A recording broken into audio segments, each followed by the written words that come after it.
ang Ginoo. Saan ipahayag, Pastor? I-confess ba? Sama ka to, kung nag-confess ka ganina, nagsabat ka sa pag-ampo, that is ipahayag. Ipahayag, maluwas ka kung ipahayag mo nga si Jesus mao ang Ginoo. Ug sa kinasing-kasing, dili lang sa baba-taman, kundi kinasing-kasing, mutuo ka nga gibanhaw siya sa Dios. Kung naay pagtuo sa mga kasing-kasing ganina, pagdawat nimo ni Jesus, maluwas ka. Ako ba na ka prinsipyo? Sa Bible, nagbasa ako, nagtuo ako sa Biblia. Ingon sa Jesus, gihimo kitang matarong sa Dios. Kay nagtuo man kita. Buhat ba nimo magapamataro? O pagtuo nimo ni Jesus? Pagtuo nimo ni Jesus, klarong Bible.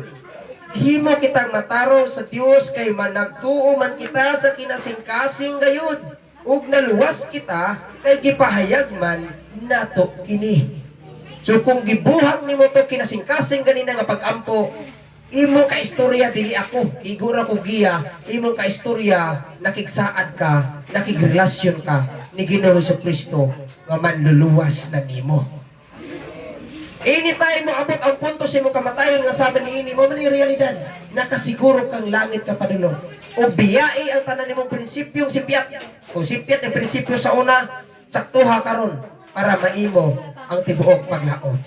Dalay ko ng Dios, prita. Kanta sa taisa.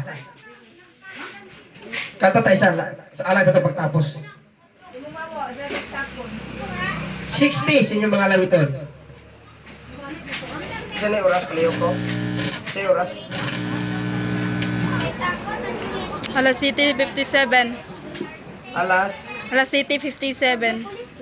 Kantahan na ito ang duha ka estansa sa page 60 dito sa Kalbaryo.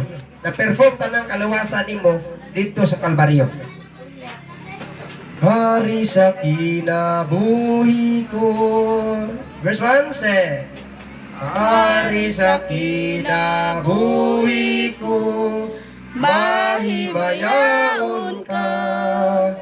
Tultulan mo ako karon, balik sa Kalbaryo.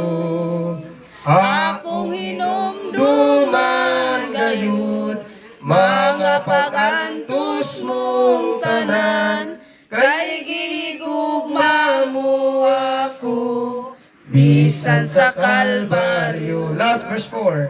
Ako tabangi pagpastan sa akong krus, Jesus, kay nakaantos na ikaw dito sa Kalbaryo.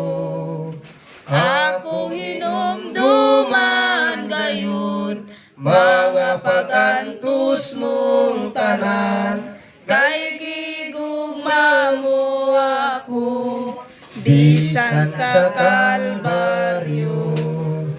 So dalay ko ng Diyos,